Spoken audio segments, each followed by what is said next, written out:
میرا سوال یہ ہے کہ جن بچوں کے ماں باپ چھوٹی عمر میں فوت ہو جاتے ہیں تو خدا تعالیٰ ان بچوں کو آزمائش میں کیوں ڈالتا ہے؟ کہ ہمیں کیا پتہ اللہ تعالیٰ ان کو کس طرح اور انعام بخشتا ہے. ہر بچہ جی تمہارے پاس تو نہیں آتا بتانے کے لیے کہ مجھے اللہ تعالیٰ نے کتنا انعام دیے. اللہ تعالیٰ کا قانون قدرت ہے. اگر کوئی بیمار ہوتا ہے، بخار ہوتا ہے یا ایکسیڈنٹ ہوتا ہے یا کوئی اور وجہ بنتی ہے، ایک دن تو انسان نے مرنا ہے، تو وہ جی وجہ بن جاتی ہے. اور اکثر جو ہے اس طرح کے حادثاتی باتیں ہوتی ہیں، اس میں عموماً انسانوں کی غلطیاں ہوتی ہیں. تو جب انسان کی غلطیاں ہوتی ہیں اس کے نتیجے میں اگر اس کو نقصان پہنچتا ہے تو یہ قانون قدرت ہے. لا آف نیچر یہی ہے نا. اسی لیے اسلام کہتا ہے کہ تم لوگوں پہ فرض ہے کہ جو یتیم بچے ہیں ان کو سنبھالو، ان کی پرورش کرو. اگر ماں باپ فوت ہو جاتے ہیں بچپن میں تو ان کو سنبھالو اور ان کی پرورش کرو، ان کو پڑھاؤ، ان کی تعلیم کا خیال رکھو.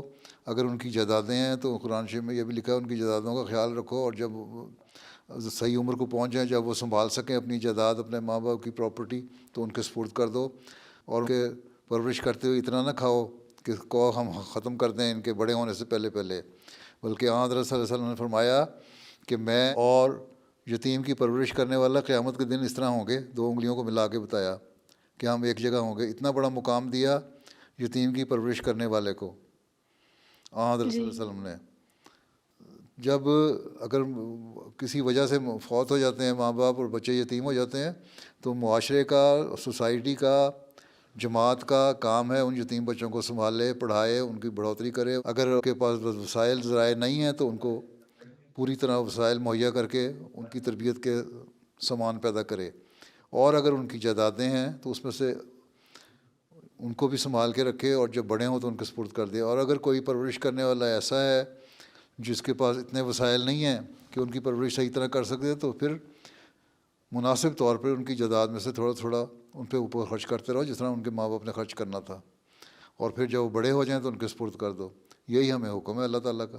اور یتیم کو پالنے کی اہمیت اتنی زیادہ ہے کہ قرآن شریف میں کئی جگہ اس کا حکم ہے کہ یتیم کی پرورش کرو، اس کو سنبھالو. اور آپ صلی اللہ علیہ وسلم نے فرمایا کہ میں اور وہ اس طرح ہوں گے قیامت کے دن جس طرح 2 انگلیاں ہوتی ہیں. تو یہ مقام ملتا ہے. تو اس کو بالکل ہی ہم نے چھوڑ نہیں دیا جس کے ماں باپ فوت ہو گئے بچے کو، بلکہ اسلام نے بڑی سخت ڈیوٹی لگا دی اللہ تعالیٰ نے اس کی کہ ایسے بچے جو ماں باپ کے بغیر ہیں ان کی پرورش کرنا تمہارا فرض ہے اور تمہیں اس کا ثواب ہے، اور اگر نہیں کرتے تو تمہیں اس کا گناہ ہے. جی ٹھیک ہے، پیارے ضرور. ٹھیک ہے. تو اسلام نے جزاکم یہ اللہ. ایک قانون قدرت کے تحت اگر وہ مر جاتے ہیں، فوت ہو جاتے ہیں، تو ان کی نسل کو سنبھالنا ہمارا کام ہے. اس لیے جماعت احمدیہ میں یتامہ فنڈ بھی قائم ہے، اور اس کے لیے ہم یتیموں کو سنبھالتے ہیں، خرچ دیتے ہیں، پڑھاتے ہیں. اور دارالیتامہ بھی بنایا ہوا ہے، یہاں بھی بنایا ہے، افریقہ میں بھی اور ملکوں میں بھی. تو اسی لیے تاکہ یتیموں کی بہتر پرورش ہو اور ان کو اچھی طرح پالا جائے. ٹھیک. ٹھیک ہے. جزاک اللہ ضرور.